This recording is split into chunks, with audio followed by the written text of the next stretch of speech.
Chères Raphaéloises, chers Raphaélois, depuis une semaine, la France vit à l'heure du confinement.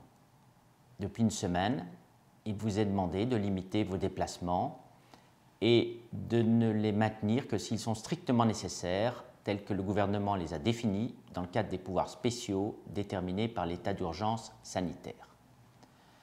Nous le savons à présent, ce confinement va être amené à durer plusieurs semaines. Cette période va être longue, cette période va être rude pour chacun d'entre nous. Il faudra être courageux et conserver son sang-froid. Nous devons impérativement respecter toutes les contraintes qui nous sont imposées pour vous protéger, pour protéger vos proches, pour protéger vos voisins et pour protéger les soignants et tous les personnels mobilisés en ce temps de crise sanitaire. Vous l'avez compris, il faut absolument limiter le nombre de personnes infectées en même temps afin de limiter les cas les plus graves, notamment ceux des personnes souffrant d'insuffisance respiratoire, dans la mesure où nos capacités d'accueil dans les services de réanimation ne peuvent faire face, sans procéder à des choix éthiques inacceptables, à un flux massif de malades non maîtrisés. Pour être très concret, c'est une question de survie pour les personnes les plus gravement atteintes. Nous devons donc tous nous hisser à la hauteur de l'enjeu pour que l'épidémie se propage le plus lentement sur notre territoire, c'est-à-dire pour permettre aux services hospitaliers de prendre en charge toutes les personnes qui seraient gravement atteintes. J'ai à ce propos convoqué un conseil de surveillance de l'hôpital pour appréhender les capacités d'accueil de la réanimation et faire un point sur les mesures prises par le ministère de la Santé pour permettre un dépistage systématique et utiliser aussi de nouveaux médicaments comme la chloroquine. Ceci pour soigner toutes les personnes qui seraient les plus gravement atteintes. La communauté médicale de l'hôpital s'est déjà prononcée hier soir dans les mêmes termes que la Haute Autorité de la Santé pour que l'utilisation de ce médicament soit limitée aux cas les plus graves et ceci dans un cadre uniquement hospitalier. Le dépistage devrait quant à lui être sensiblement élargi dès la semaine prochaine. Mobilisé H24 sur ce sujet, je vous tiendrai évidemment informé des modalités concrètes qui seraient mises en place, sachant qu'il faut se limiter à l'information institutionnelle pour éviter des débordements tels qu'ils ont été constatés dans d'autres villes. Il faut aussi faire confiance aux autorités de santé et à nos médecins. Pour ce qui relève de notre responsabilité directe et personnelle, le confinement s'impose ainsi que le respect strict de toutes les mesures barrières. C'est une nécessité, c'est une obligation, c'est un devoir de citoyen. Depuis une semaine, l'immense majorité d'entre vous respecte ces règles et je vous en remercie vivement. C'est la raison pour laquelle il n'a pas été nécessaire pour l'instant, contrairement à d'autres villes, de prendre un arrêté dit de couvre-feu à Saint-Raphaël. Je tiens toutefois à dire avec la même solennité à ceux inconscients, insouciants, qui ne respecteraient pas ces règles, que des instructions de fermeté absolue ont été données aux fonctionnaires de police municipale qui travaillent en étroite collaboration avec la police nationale pour faire respecter les termes clairs de la loi. Aucune tolérance ne sera acceptée, aucun comportement déviant ne sera accepté. Cette fermeté est de notre responsabilité individuelle, c'est de notre responsabilité collective. Nous n'avions sûrement jamais imaginé vivre une période comme celle-ci. Je suis convaincu que nous saurons nous adapter, nous saurons nous montrer responsables et nous pourrons y faire face. Il est vrai que les plus pessimistes d'entre nous craindront, au-delà des quelques actes d'incivisme que j'ai évoqués, que cette période fasse émerger une grande angoisse, une déprime collective, que l'égoïsme, le rejet de l'autre, la colère, la peur incontrôlée s'imposent auprès du plus grand nombre. Et les réseaux sociaux, comme souvent, contribueront en partie avec des fake news à créer ces sentiments de peur et certains chercheront même à en tirer un profit personnel.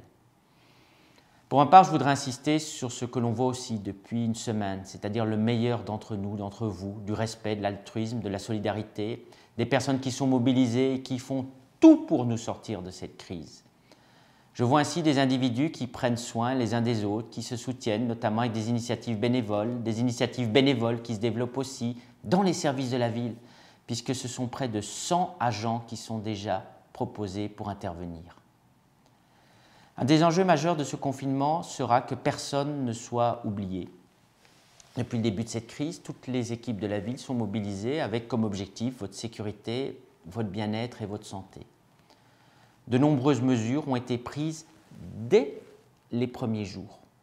Penser à chacun, c'est tout d'abord commencer à penser aux personnes mobilisées, aux soignants qui prennent des risques majeurs pour nous protéger, qui sont mobilisés pour soigner et endiguer cette épidémie. C'est pourquoi nous avons fait tout ce qui est en notre pouvoir au niveau de la ville pour simplifier leur quotidien. C'est ouvrir les 3 groupes scolaires et un centre de loisirs pour la prise en charge de leurs enfants. C'est la gratuité totale du stationnement.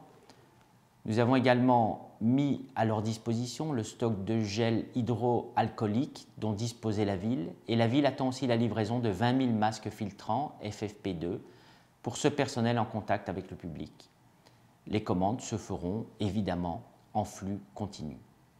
Ici encore, la meilleure action que nous puissions faire, chacun d'entre nous, chacun d'entre vous, pour aider ces soignants, est d'adopter une attitude responsable pour limiter la circulation de la pandémie et éviter la surcharge de nos hôpitaux.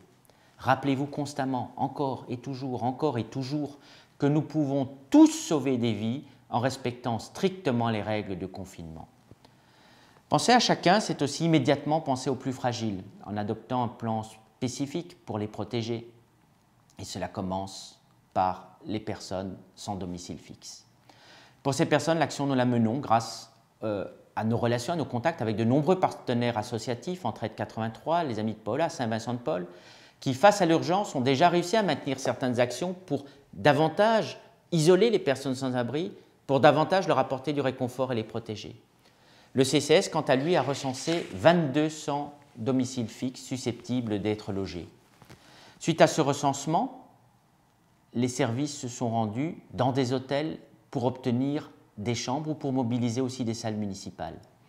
À cette heure, nous avons une liste précise des sans domicile stable sur Saint-Raphaël et dès mercredi soir, nous pourrons leur proposer une solution pour être à l'abri, une solution de repas, une solution de prise en charge médicale. J'ai également voulu abonder le dispositif d'aide exceptionnelle d'une somme de 20 000 € pour faire face à des situations humaines les plus difficiles, avec notamment la distribution de bons alimentaires pour ceux qui en auraient besoin. Penser à chacun, c'est également penser aux personnes les plus âgées, celles qui sont fragilisées par une perte d'autonomie ou aux personnes handicapées. À ce jour, ce sont près de 500 personnes qui sont référencées auprès du CCS via les différents services. J'ai aussi demandé à ce que le CCS enregistre toutes les personnes de plus de 75 ans qui représentent plus de 8 000 noms à Saint-Raphaël. Des contacts sont pris avec les structures de services à domicile, avec les mandataires judiciaires de la protection des majeurs, avec le département pour la transmission des bénéficiaires relevant de l'allocation personnalisée d'autonomie, avec le responsable des centres sociaux, avec les professionnels de santé. En complément, des contacts sont aussi pris avec les bailleurs sociaux, les syndics, les voisins vigilants, les présidents des ASL et des copropriétés. Et ce sont aussi des dizaines d'agents qui sont mobilisés 7 jours sur 7 pour un suivi régulier de ces personnes à risque. C'est ainsi que depuis le début de la crise, les agents mobilisés du CCS de la ville appellent régulièrement avec une méthodologie définie toutes les personnes les plus fragiles pour recenser leurs besoins et pour répondre à leurs interrogations. À ce titre, le relais d'assistance mobilité a également été renforcé pour permettre à toutes les personnes qui ont des difficultés en matière de déplacement, de mobilité, qui comptaient habituellement sur la solidarité de leurs proches, de pouvoir les aider à faire leurs courses ou encore des déplacements indispensables. Tous ces agents s'assurent aussi que la continuité du service de portage de repas avec les prestataires habituels soit assurée. Plus que jamais, mesdames et messieurs, en cette période, nous devons être une ville solidaire, une ville qui prend soin des plus exposés et des plus fragiles. Penser à chacun, c'est aussi s'occuper des parents qui doivent chaque jour veiller à leurs enfants pendant cette période de confinement. Des parents qui s'inquiètent également pour la scolarité de leurs enfants dans l'éventualité d'un confinement qui durerait plusieurs semaines. Si je remercie chaleureusement tous les enseignants qui sont mobilisés pour assurer cette continuité pédagogique, j'ai également souhaité que la ville fasse un effort particulier à travers la médiathèque. Aussi, dès ce mercredi 25 mars, tous les parents pourront s'inscrire gratuitement et pour une période de 3 mois au service en ligne de la médiathèque sur le site Mediathème.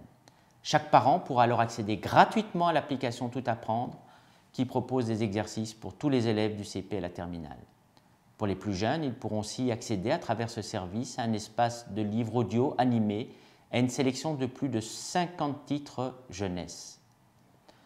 Penser à chacun, c'est aussi bien sûr penser à tous. Ainsi, la gratuité des services en ligne de notre médiathèque s'applique naturellement à chaque Raphaéloise et à chaque Raphaélois.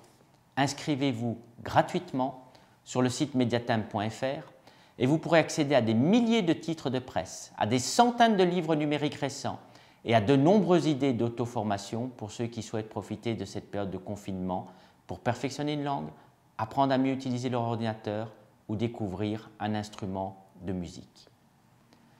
Tout au long de cette période, nous proposerons également sur le site de la ville et celui de la médiathèque de nombreuses idées de divertissement. Un lien avec le musée Microfolie, des concerts en ligne, la présentation de livres accessibles gratuitement sur Internet. Le site et le Facebook de la ville vous donneront des conseils d'utilisation régulièrement. Comme vous pouvez le constater, tous nos agents sont mobilisés pour vous accompagner dans cette période. Pensez à tous et enfin gardez à l'esprit que le coronavirus est une épreuve pour chacun. Une épreuve qui peut renforcer les sensations d'isolement, de solitude, voire de dépression.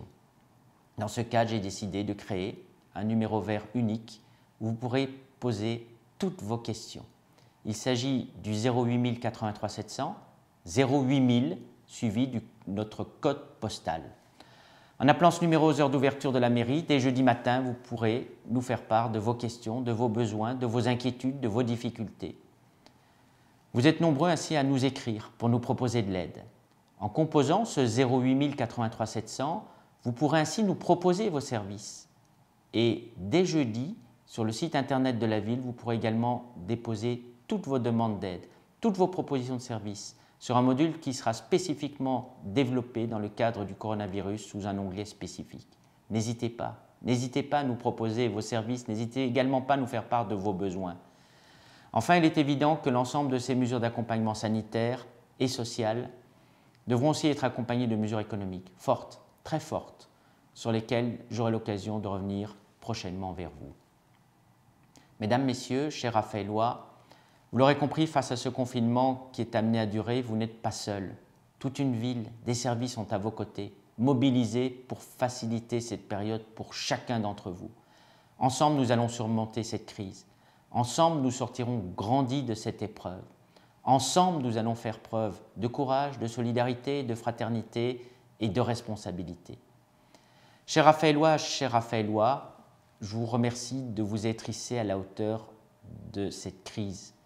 Et je vous garantis de tout mon soutien en permanence, 7 jours sur 7, 24 heures sur 24, et du soutien de toute mon équipe et de toute l'administration qui est aussi fière d'être engagée à vos côtés pour ce combat. Vive la République et vive la France!